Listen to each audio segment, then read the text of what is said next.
Friends, हमने जो chapter है वो पूरा का पूरा रीड कर लिया है, मैटर इन आवर सराउंडिंग। ठीक है, तो अब हम कर रहे हैं इसकी कुछ इंपॉर्टेंट डेफिनेशन और एक्सरसाइज के क्वेश्चन करने वाले हैं। तो सबसे पहले हम करते हैं डेफिनेशंस।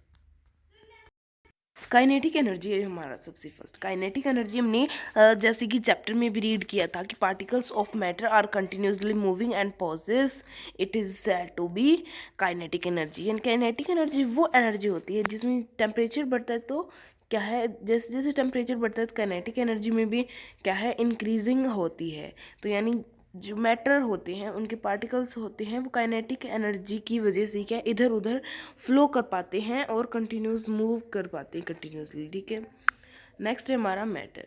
मैटर, अब मैटर तो आपको पता ही है कि everything around us which have मास, यानी हर प्रत्येक वस्तु जो हमारे अराउंड यानी हमारे आसपास है जिसका एक मास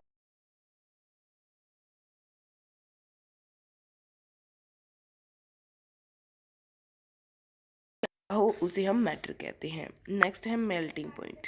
मेल्टिंग पॉइंट तो आपको पता ही होगा, जब क्या है जो आइस होती है वो मेल्ट होने वाली होती है और जो हीट होती है वो क्या हो जाती है, हमें दिखाई नहीं देती, उसे हम लेटेंट हीट कहते हैं। तो जब वो पॉइंट आता है जब वो बिल्कुल जो मेल्ट होने वाला होता है सॉलिड, उस पॉइंट को हम कहते हैं मेल्टिंग पॉइंट। ये है हमारी डेफिनेशन, आप लिख सकते हो यहाँ से। ठीक है, नेक्स्ट स्टेप सब्लिमेशन। सब्लिमेशन हमने पढ़ा था कि डायरेक्ट जब हम सॉलिड से गैस या फिर गैस से सॉलिड में करते हैं हम, तो उसे हम कहते हैं सब्लिमेशन। फ्यूज़न भी हमने पढ़ा था, अच्छे से पढ़ा था कि जो सॉलिड होता है उसको हम लिक्विड की फॉर्म में चेंज करते हैं, उससे हम फ्यूज़न कहते हैं। लास्ट है 6 नंबर वेपोराइजेशन। तो जब वाटर वेपर हो जाता है, ऊपर हवा में मिक्स होकर और ऊपर चला जाता है, तो उसे हम वेपर कहते हैं। इसी में यही भी बताया है कि जब कोई लिक्विड गैस की फॉर्म ले लेता है और ऊपर वेपर हो जाता है, उसे हम वेपोराइज कह देते हैं। ठीक है, ये हो गई हमारी कुछ डेफिनेशंस। अब हम करने वाले हैं एक्सरसाइज के कुछ क्वेश्चंस। ठीक है, एक्सरसाइज में सबसे फर्स्ट हमारा क्वेश्चन था कि ये जो केल्विन में दिए हुए हैं इनको डिग्री सेल्सियस में कन्वर्ट करना है। ठीक है, तो सबसे हमें पहले दिया हुआ है 1300 केल्विन। केल्विन से डिग्री सेल्सियस में कन्वर्ट करने का फॉर्मूला होता है, जितना भी हमें केल्विन दिया होता है उसमें से हमें माइनस करना होता है 273, जिससे हमारा निकल के आ जाता है हमारा डिग्री सेल्सियस। ठीक है, तो उसी प्रकार हमें क्या कर लेना है कि ये जो जितना हमें दिया हुआ है 1300, इसको माइनस करना है 273 से। माइनस का आंसर आया 27। ठीक है, तो ये हमारा निकल गया 27 डिग्री सेल्सियस। नेक्स्ट हमें दिया हुआ है कि 573 केल्विन है, तो इसमें भी हम क्या है माइनस कर देंगे 273 और हमारा आंसर निकल के आ जाएगा 00 और 3। ठीक है, 300 डिग्री सेल्सियस कन्वर्ट कर दिया है। अब देखिए नेक्स्ट में हमें पहले तो हमें कहा था कि जो केल्विन है उसमें से डिग्री सेल्सियस में करना है। अब क्या है, हमें डिग्री सेल्सियस से क्या करना है, हमें केल्विन में। पहले हमने केल्विन से डिग्री सेल्सियस में किया था, अब डिग्री सेल्सियस से हमें केल्विन में करना है। उसी का उल्टा हो जाएगा। जैसे पहले हमने किया था कि जितना भी था उसमें से, जैसे जितना केल्विन था उसमें से हमने माइनस किया तो 273 और इज इक्वल टू आया था हमारा डिग्री सेल्सियस। ठीक है, तो अब हम केल्विन को इज इक्वल टू करेंगे तो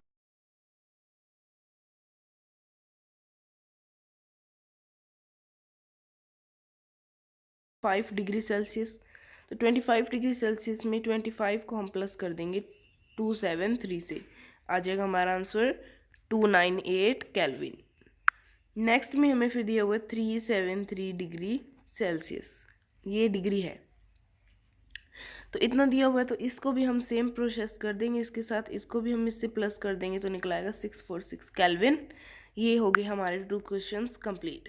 अब नेक्स्ट में हमें यहाँ पे गिव रीज़न कहा है कि इन दोनों की रीज़न दो। तो जो नेप्थलीन बॉल्स होती हैं वो समय के साथ साथ डिसअपीयर क्यों हो जाती है अपने सॉलिड को, बिना सॉलिड को ही छोड़े।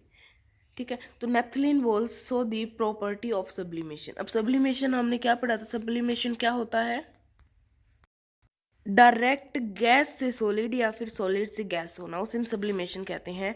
तो नेप्थलीन क्या है, हमें सब्लिमेशन की प्रॉपर्टी क्या है दिखाती है। तो evaporation of naphthalene takes place easily, यानी इवेपोरेशन नेप्थलीन होती है वो आसानी से क्या इवेपोरेट हो जाती है और हमें क्या है डिसअपियर हो जाती है और कोई अपने पीछे सॉलिड भी नहीं छोड़ती है।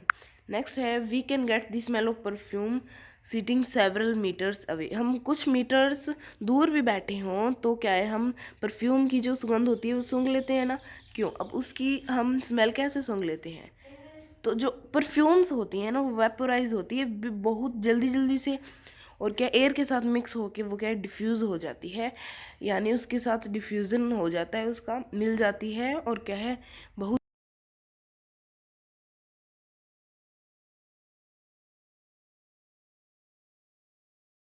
हमारा क्वेश्चन नंबर 4। अब इसमें हमें इंक्रीजिंग ऑर्डर में क्या है दर्शाना है या फिर अरेंज करना है। इंक्रीजिंग ऑर्डर में अरेंज करना है किस किस को, इन पार्टिकल्स को, कि ये फोर्स ऑफ अट्रैक्शन। अब फोर्स ऑफ अट्रैक्शन ये हमने लेसन रीड कर रहे थे तब भी पढ़ा था कि जो फोर्स ऑफ अट्रैक्शन है वो सबसे ज़्यादा सॉलिड में होता है, सबसे ज़्यादा होता है सॉलिड में फोर्स ऑफ अट्रैक्शन। तो अब शुगर क्या है, सॉलिड है, सो शुगर सबसे, ये तो आपने मैथ में पढ़ा हो, जिस तरफ मुंह खुला वो सबसे बड़ा होता है, ठीक है। उसके बाद में लिक्विड में होता है और लास्ट में गैस में होता है। तो लिक्विड वाटर है, तो लिक्विड वाटर है, और लास्ट में ऑक्सीजन क्या है, गैस है, तो गैस लास्ट में आता है सबसे। ये हो गया हमारा 4th नंबर क्वेश्चन। अब यहाँ पे है कि what is the physical state of water at, कि जब वाटर इस स्टेट में होगा तो वो क्या होगा। तो ये तो हमको पता है कि 0 डिग्री सेल्सियस होगा तो बिल्कुल सॉलिड होगा, क्योंकि जब बिल्कुल नीचे गिर जाता है टेम्परेचर तो उसकी बर्फ़ जम जाती है। बी का तो हमें पता ही है, अब यदि 100 है तो ये ज़्यादा हाई हो गया, और 25 है तो ये क्या है बीच बीच का है। तो बीच बीच का तो लिक्विड हो जाएगा, और ज़्यादा ही हाई हो जाएगा टेम्परेचर तो क्या है वाटर क्या हो जाएगा, वेपर हो जाएगा। सो जब यदि 25 डिग्री सेल्सियस हो तो वाटर क्या लिक्विड होता है, यदि 0 डिग्री सेल्सियस होता है तो सॉलिड हो जाता है या फिर लिक्विड होता है, सॉलिड और लिक्विड होता है, ठीक है। और जब 100 डिग्री सेल्सियस हो तो वो क्या हो जाता है, वाटर वेपर हो जाता है या फिर वो लिक्विड होता है, पानी होता है और क्या है वेपर हो जाता है, रहता तो वो वाटर ही है पर वेपर हो जाता है। अब इनके हमें कुछ दो देने हैं रीजंस, जस्टिफाई करना है इनको, कि give two reasons to justify water at room temperature is liquid, कि रूम टेम्परेचर पे जो वाटर होता है वो लिक्विड में ही क्यों होता है।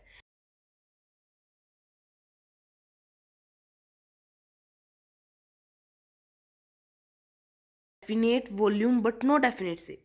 अब रूम टेम्परेचर है क्यों, क्योंकि जो फ्लूइडिटी होता है जो इधर उधर फ्लो कर सकता होता है। अब फ्लूइडिटी होती है वाटर में तो इधर उधर लिक्विड्स जो होते हैं फ्लो कर सकते हैं, और उनकी क्या डेफिनेशन डेफिनेट वॉल्यूम होती है, पर क्या है शेप तो डेफिनेट नहीं होती कि ऐसे का ऐसे ही रहेगा।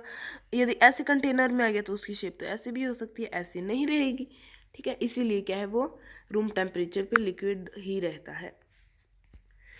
एन आयरन अलमीरा is a solid at room temperature, कि जो आयरन की अलमीरा होती है वो रूम टेम्परेचर पे सॉलिड होती है।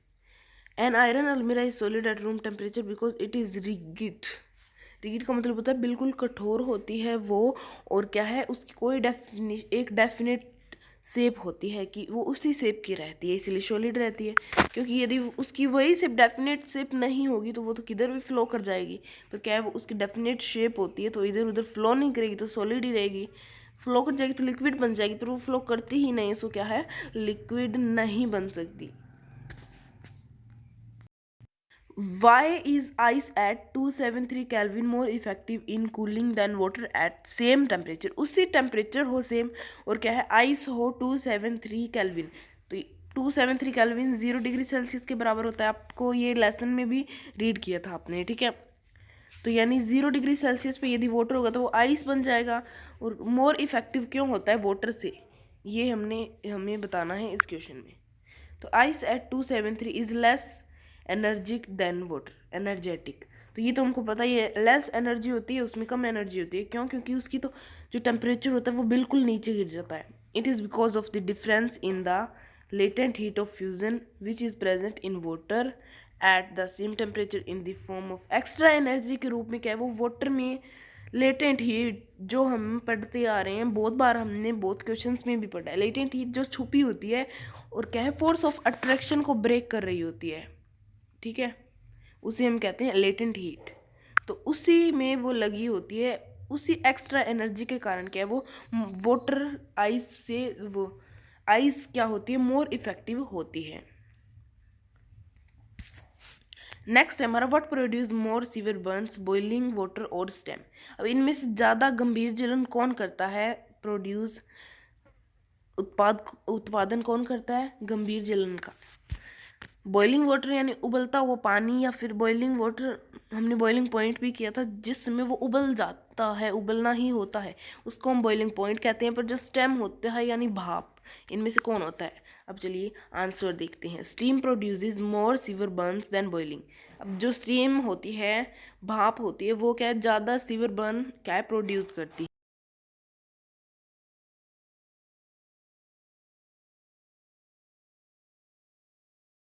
है, ज़्यादा एनर्जी होती है कंपेयर करें यदि हम बॉइलिंग वाटर के साथ, तो present in it in form of the latent heat vaporisation. अब जो लेटेंट हीट जिसमें होगी ना, उसमें क्या है, ज़्यादा ही क्या है, सीवियर बर्न्स होगी, क्योंकि उसमें हीट क्या है, एक्स्ट्रा हीट होगी। ये हमने पिछले क्वेश्चन में भी पढ़ा है, ये देखिए वाटर में थी, ठीक है, तो आपको समझ आ गया। नेक्स्ट क्वेश्चन है हमारा, लास्ट क्वेश्चन इस एक्सरसाइज का, क्वेश्चन नंबर 9 है, ठीक है। तो इसमें हमें कहा है, name ABCDEF in the following diagram showing change in its state.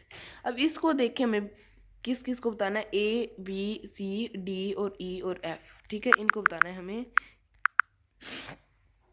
तो सबसे पहले आप देखिए, सॉलिड से हम लिक्विड में चेंज करते हैं, उसे हम क्या कहते हैं?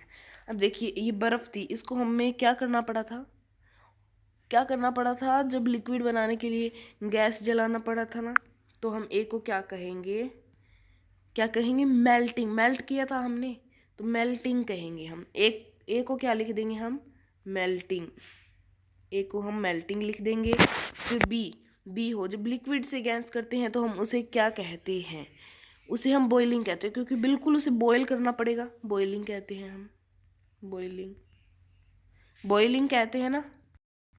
ये तो दो तो हो गए हमारे, ठीक है। अब आया सी, अब गैस से हमें लिक्विड करना है तो उसे हम क्या कहेंगे, कंडेंसेशन कहेंगे। और डी, डी है हमारा, जब हम लिक्विड से सॉलिड करते हैं तो हम उसे क्या कहेंगे, कहेंगे सॉलिडिफिकेशन, सॉलिड लिखे, सॉलिडिफिकेशन, सॉरी, ये इस प्रकार से हम इसे लिख देंगे। फिर बचा ई और एफ, जब हम डायरेक्ट सॉलिड से गैस, या फिर सॉलिड से देखिए गैस हो रहा है और गैस से सॉलिड हो रहा है, तो ई और एफ तो सेम होगा, क्योंकि हम इसे कहते हैं, क्या कहते हैं, जब दोनों ये सेम थे तो सब्लिमेशन कहते हैं, हमने पीछे भी पढ़ा है।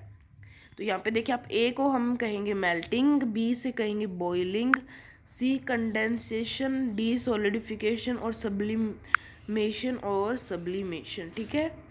तो यही हमारी एक्सरसाइज थी जो हो चुकी है कंप्लीट, ठीक है, एक्सरसाइज कंप्लीट।